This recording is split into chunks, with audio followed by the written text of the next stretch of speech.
Há bastante tempo, os recursos destinados para o programa Farmácia Popular estão em queda.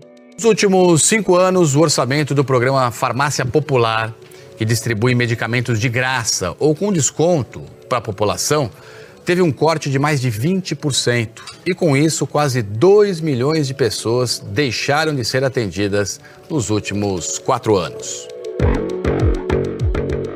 Mas no ano que vem corre o risco de perder ainda mais, com prejuízos diretos para portadores de doenças crônicas, como diabetes, hipertensão e asma. No projeto de orçamento para 2023, enviado pelo governo ao Congresso em agosto, o presidente Bolsonaro cortou 59% dos recursos do programa Farmácia Popular. A informação foi divulgada pelo jornal Estado de São Paulo e confirmada pela TV Globo. O orçamento deste ano para a distribuição gratuita de medicamentos do Farmácia Popular, que beneficia 20 milhões de pessoas, é de mais de 2 bilhões de reais. Depois que o corte foi revelado, o ministro da Economia, Paulo Guedes, disse que o presidente Jair Bolsonaro enviará uma mensagem para o Congresso recompondo os recursos do programa. Quando? Segundo ele, só depois das eleições. Ocorre que o Farmácia Popular não foi o único que sofreu cortes. Toda a verba de investimentos do Ministério da Saúde teve uma previsão de queda de 29%, o que afeta, por exemplo, o programa de vacinação. Acompanhe aqui no telão esses dados assustadores sobre a queda na vacinação, contra várias doenças. Nesse caso aqui a gente destaca a pólio. Dados do sistema DataSUS, tabulados pelo Instituto de Estudos para Políticas da Saúde, mostram que das 39 cidades da região metropolitana, 27 delas tiveram queda na cobertura vacinal para pólio entre 2010 e 2020. Por qual razão o corte de recursos do programa Farmácia Popular representa apenas um pedaço dos problemas no Caixa da Saúde? De que forma o orçamento secreto ajuda a comprometer os recursos para o setor? E como as falhas de gestão prejudicam discussões importantes, como a adoção do piso dos profissionais de enfermagem? Esses são os temas do Ao Ponto desta segunda-feira. Eu sou o Roberto Maltic, estou com a Carolina Moran. Nesse episódio, conversamos com a professora Lígia Bahia, especialista em financiamento do SUS e doutora em saúde pública pela Fiocruz. Fique com a gente.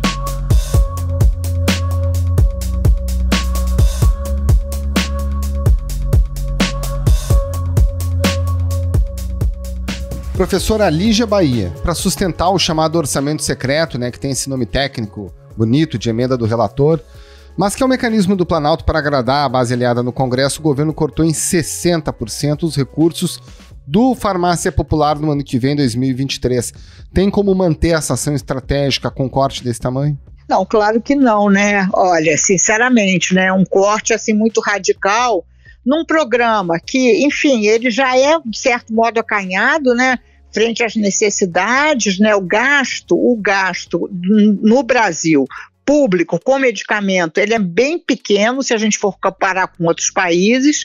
Então, é claro, imagina, você vai cortar 60% de remédios para hipertensão, para diabetes, para asma, inclusive para fraldas geriátricas, isso vai sobre o quê, Como é que pode, assim, você tem medicamentos, digamos, até junho, e de junho a dezembro não tem mais? Como é que vai ser o planejamento disso? Imaginem, Você tinha uma verba, que já era uma verba apertada, e passa a ter que fazer o quê, então? Compra só para hipertensão? Não compra mais para diabetes? As pessoas com asma vão ser desconsideradas? Enfim, então é uma coisa muito dramática, Um programa que atende a mais de 20 milhões de pessoas, Como cortar, Como cortar? Agora, professora, conta pra gente um pouquinho sobre a relevância desse programa. Como a senhora disse, atende mais de 20 milhões de pessoas, mas ele é importante não só do ponto de vista dessa oferta de medicamento, mas também da economia que o SUS acaba tendo com a redução de internações de pacientes que conseguem esse tratamento de forma mais barata, Tem um estudo, por exemplo, do professor Rudy Rocha, da FGV, mostrando que só no caso da diabetes o programa conseguiu reduzir as internações em 14%, com queda de 13% nos custos da saúde pública. Quer dizer, é uma economia burra no fundo, Não, é claro, é uma economia totalmente burra, né? E mais do que uma economia, né, é levar as pessoas a viverem de maneira muito pior, né? Por quê? Na realidade, né, o que ocorre é que esses medicamentos, eles estabilizam, né, os problemas de saúde, as pessoas têm problemas, mas não descompensam. Então, a pessoa tem hipertensão, mas usando o medicamento, essa hipertensão fica controlada. Tem diabetes, mas a diabetes está controlada. Significa que essas pessoas vivem muito bem assim, não é? Vivem o tempo todo bem assim. Uma criança com asma, tem asma, mas está controlada. Significa, assim, uma qualidade de vida muito boa, né? Porque são problemas crônicos, mas que não impedem que as pessoas possam viver muito e possam viver bem. A ausência desses medicamentos, ela provoca, sim, um problema enorme de descompensação. Essas pessoas vão se internar, vão ter problemas graves, vão bater na porta das emergências e muito mais, né, claro que é com isso que a gente se preocupa, elas vão ter piores condições de vida. Então, o país passa a gastar mais, né? Passa a gastar mais com saúde, porque vai ter diante de si problemas graves de saúde e, fundamentalmente, a população passa a viver pior. Por que eu digo isso à população? Porque são problemas frequentes, né? A hipertensão é um problema frequente na população adulta, a diabetes é um problema frequente na população adulta. Uma estimativa da Sociedade Brasileira do Diabetes é que 10% da população tem a doença. E fazendo um recorte, de cada 10 pessoas que têm diabetes, uma não sabe. A diabetes, ela pode gerar um quadro muito grave, né, que é o coma diabético, né, as pessoas, então, elas exigem um leito de CTI, né, e os pacientes diabéticos também, que não têm esse tratamento constante, sistemático, acompanhado o tempo todo, né, podem perder membros, né, membros inferiores. A gente estava vendo isso, né? O que estava acontecendo no Brasil? A gente estava vendo uma epidemia de membros inferiores amputados, né?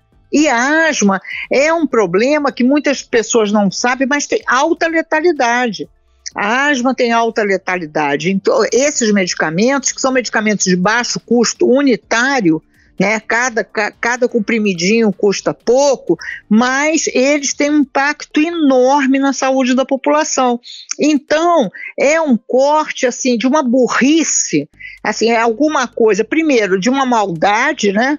Porque, enfim, a gente conseguiu isso, né? Isso é uma conquista da sociedade brasileira. Então, a gente voltar para trás é uma maldade, mas é também de uma burrice enorme, né? Porque daqui a pouco a gente terá que gastar mais exatamente porque houve corte num determinado ano da graça de 2023, né?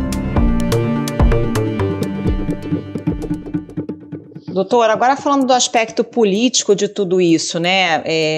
Depois dessa péssima repercussão do corte no Farmácia Popular, o presidente Jair Bolsonaro parece que ligou para o ministro Paulo Guedes, pelo menos esse é o relato do ministro, né? Dizendo que esse corte não poderia ser feito. O ministro disse que vai ser recomposto, que vai ter uma mensagem enviada ao Congresso, mas que isso seria feito um dia depois da eleição.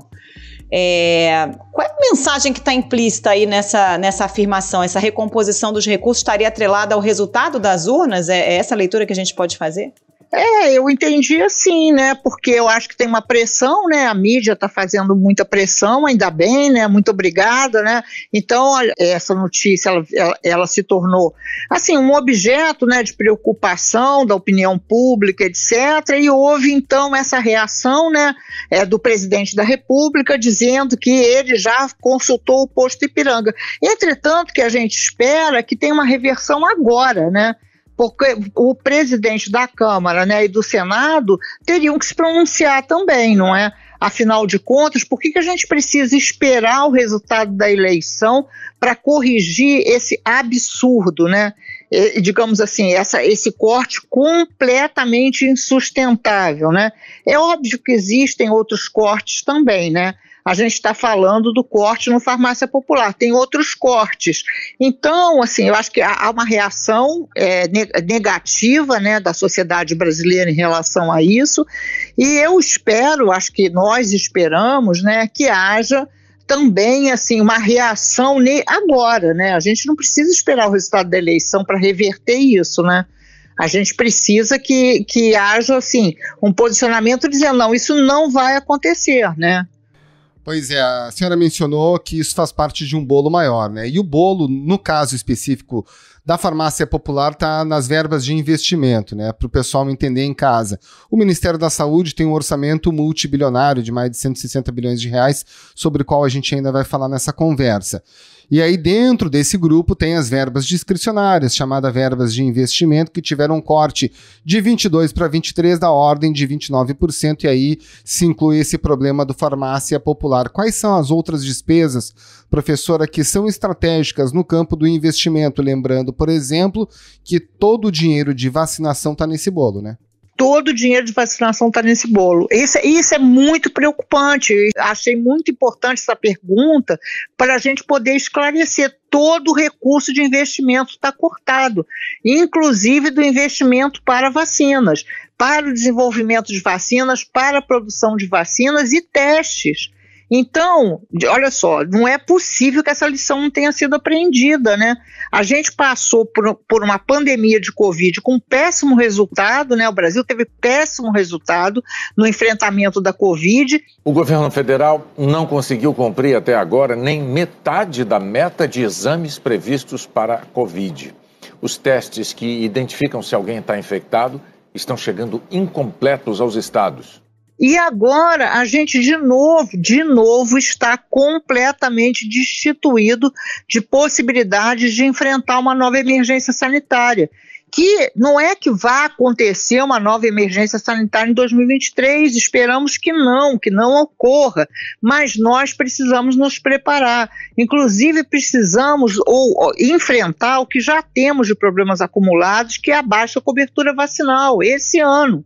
Né? E vocês sabem que, por exemplo, a própria vacina da BCG, que é uma vacina muito tradicional no Brasil, que a população gostava dessa vacina, etc., ela não está sendo produzida adequadamente no país. Então a gente tem problemas, gargalos importantíssimos que necessitam investimentos em pesquisa e investimentos em produção de insumos para a saúde, né? Que são, assim, absolutamente também estratégicos, não é? Por exemplo, testes para a pandemia da varíola dos macacos, que é uma pandemia, e a gente não tem testes de novo. Então, nós precisamos ter autonomia no desenvolvimento e produção desses insumos, sem o que a gente vai entrar de novo naquele inferno que nós vivenciamos, que foi a disputa internacional dos recursos para a Covid, né? O que teve ali foi uma disputa muito injusta, né? Países mais ricos conseguiram sair na frente, e países tipo a gente, que tem renda média, nós vamos ficando para trás, e acabamos adquirindo esses insumos com preço muito alto, né? A preço absoluto muito alto e relativamente muito mais alto ainda, né?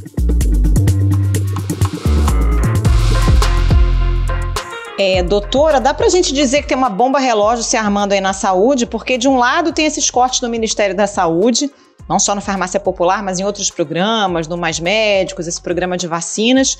De outro lado, os estados e municípios vão ter uma arrecadação menor com a redução da alíquota de CMS de energia e de combustível e o aumento da demanda na rede pública, né? Com a demanda reprimida na pandemia, mais gente enfrentando complicações de saúde, gente que tinha emprego formal com plano de saúde perdeu, vai recorrer também à rede pública. Essa conta não vai fechar, né? Essa conta não vai fechar, inclusive porque a nossa população ainda bem está envelhecendo, né? É claro que essa conta não fecha, porque repara, né, Carolina, o que está acontecendo nos outros países? Aumento de gastos públicos com saúde, né? E a gente está indo para trás, né? Não, olha só, a tendência é aumentar gastos públicos com saúde no mundo inteiro, inclusive porque isso é muito bom, né? Significa um reconhecimento que a humanidade pode viver mais e pode viver melhor. Mas para isso tem que ter investimento na saúde, né? Investimento, gasto, tem que ter prioridade para a saúde. E a gente aqui tem assim, esse governo, né, que é um desgoverno, sinceramente, é um desgoverno, e que não consegue ter um corte que seja racional nos gastos. A gente até pode entender que há um problema, que há uma crise fiscal, etc., né? Todos nós temos capacidade de compreender isso. O que não é possível é cortar gastos com saúde e aumentar gasto para a emenda secreta do relator. Essas emendas vão passar de 19 bilhões no ano que vem, número bem acima do previsto, por exemplo, no orçamento de segurança pública ou transporte. Porque esse trade-off que está sendo realizado nesse momento, ele é extremamente perverso, porque não é que não tenha dinheiro, né?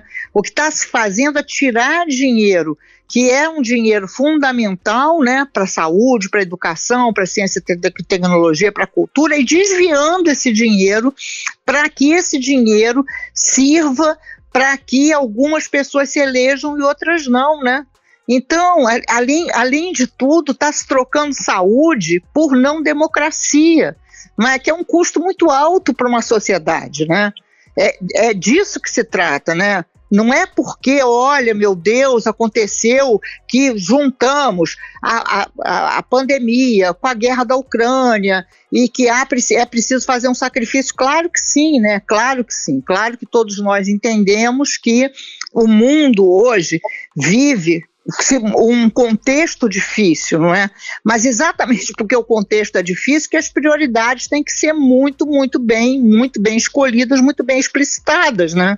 Pois é, e aí a gente chega na tentativa de solução desse problema do corte das verbas de investimento por enquanto, né? 12 em cada 10 especialistas dizem que o dinheiro para financiar essas ações deveria ser retirado dessas emendas do orçamento secreto, das chamadas emendas de relator. Aí o governo, inclusive, já fala na possibilidade, bom, então vamos pegar as emendas em si e fazer com que essas emendas sejam utilizadas em um programa estratégico.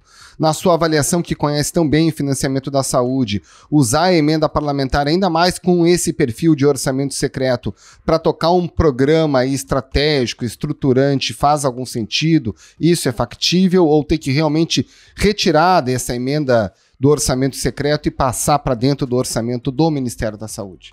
Olha, eu acho que não faz sentido, tem que retirar do orçamento secreto, o que não faz sentido é o orçamento secreto, e a gente não pode viver na saúde, né, que é um setor cujos gastos eles têm que ser estáveis, né? É preciso estabilizar gasto para a saúde com, assim, se por acaso o deputado quiser, né? Não, né? Isso gera, digamos assim, uma instabilidade e pior, né? Uma dependência, né, clientelista, político-partidária clientelista, que seria o pior dos mundos, né? A gente já tem emendas na saúde, né, Roberto? A gente já tem uma parte do orçamento da saúde que ele é composto por emendas. Isso já é um problema, porque o deputado, ou a deputada, o senador, a senadora, podem, inclusive, acertar, né? Acertar. Então, alocar recursos para, em geral, até que não há erros, né?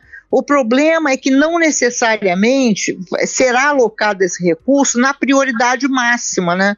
Porque esse recurso sempre depende, a alocação dele sempre depende dos eleitores daqueles parlamentares, né?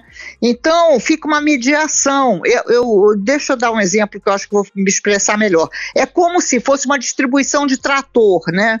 Para quem os tratores vão ser distribuídos? Olha, para os eleitores do tal parlamentar, né? Mas, então já é uma coisa ruim, porque não necessariamente para a área que mais necessita. Na saúde ocorre a mesma coisa. Vai chegar, mas quando chega, não necessariamente tem recurso para manutenção, não necessariamente tem a verba de custeio necessária, né, para manter aquilo funcionando, né? Se quebrar, não conserta. Então, acaba sendo, assim, um jogo, né? É um jogo, e esse jogo está sendo jogado. Se piorar, eu penso assim que vai ser uma tragédia nacional, né? Porque a gente vai ficar assim, uma superpolitização, né? Hiperpolitização, e não necessariamente a gente vai resolver, a gente vai andar para frente, porque para andar para frente precisa ter planejamento, né? Exatamente porque os recursos são escassos.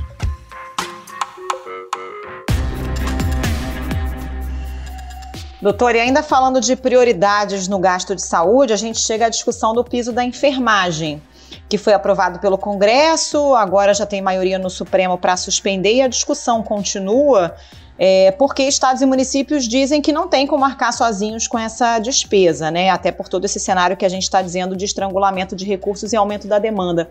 Na sua avaliação, como é que se resolve esse nó, né? De um lado, uma categoria tão essencial, que foi tão demandada na pandemia e tão importante, e de outro, essa questão da verba.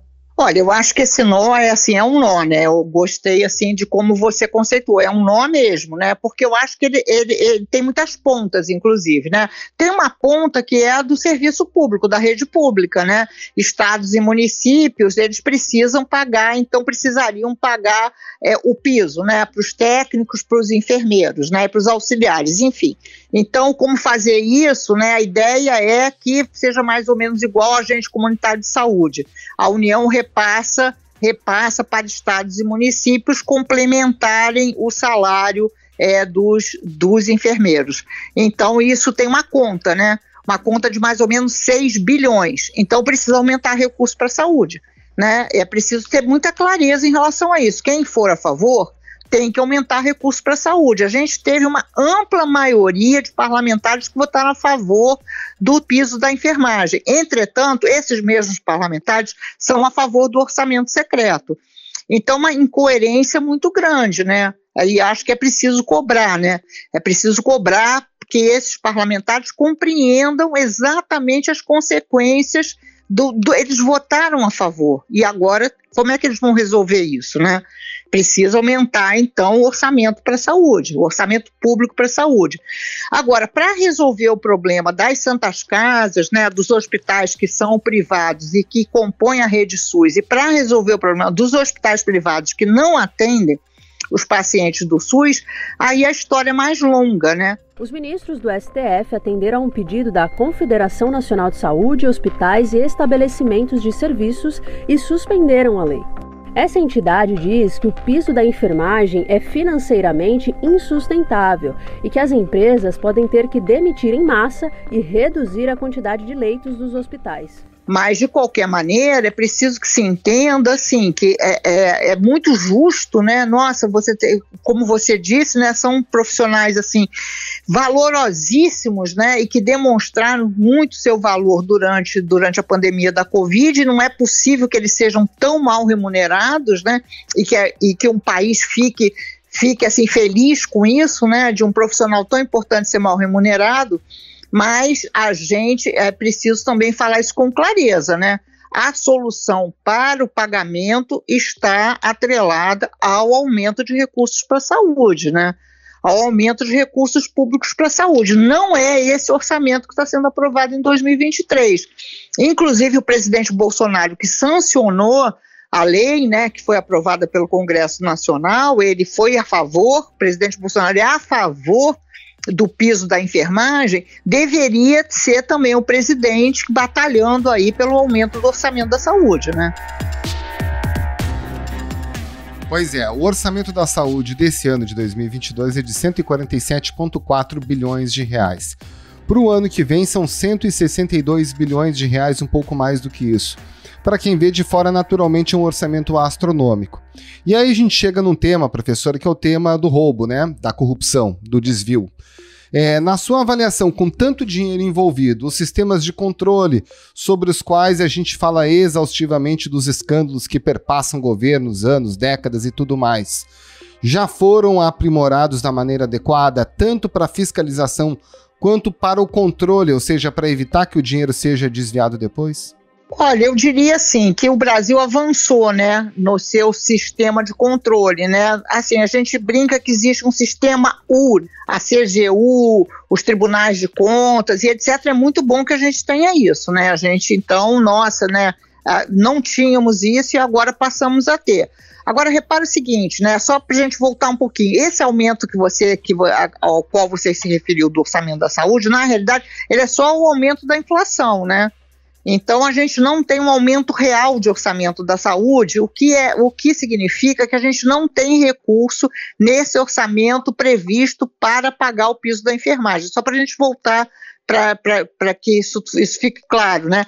Em relação aos controles, então, voltando a falar sobre isso, a corrupção, né? Era para não ter mais, né? Era para não ter tanto escândalo de corrupção, mas acho que é preciso que a gente entenda que os escândalos de corrupção, eles estão relacionados, assim, não é com ex post, né? É com ex ante. Então, com todas as compras que são realizadas, como a gente viu na pandemia da Covid, né? Então, onde estava a corrupção? Na compra da vacina, né? No contrato, e ali na alocação de pessoas específicas para isso, né? Então, tudo começa quando, né? Quando se nomeia para cargos de confiança pessoas que não são da confiança do público, né? São pessoas da confiança privativa de alguém, né? Então, esse é um processo que tem que ser interrompido, de alguma maneira. Não é possível isso, que as pessoas nomeadas para cargos, que são cargos tão importantes quanto, não é? Manejar um orçamento público que é vultuoso, como eu concordo com você, o orçamento da saúde não é um orçamento qualquer, que sejam pessoas, pouco capacitadas, né? Elas são pouco capacitadas em termos técnicos, entretanto, elas são muito capacitadas em termos da amizade que elas têm por alguém, né? Ou da confiança depositada nelas por alguém.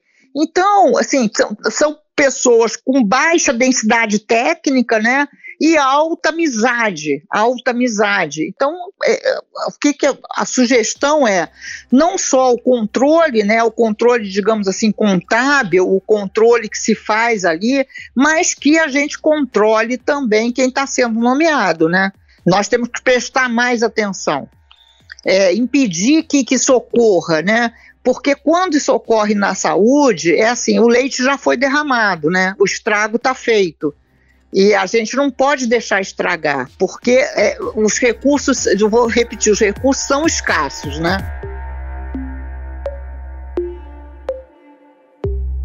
Professora Lígia Bahia, muito obrigada pela participação. Bom trabalho para a senhora. Muito obrigado, professora. Um grande abraço. Muito obrigada.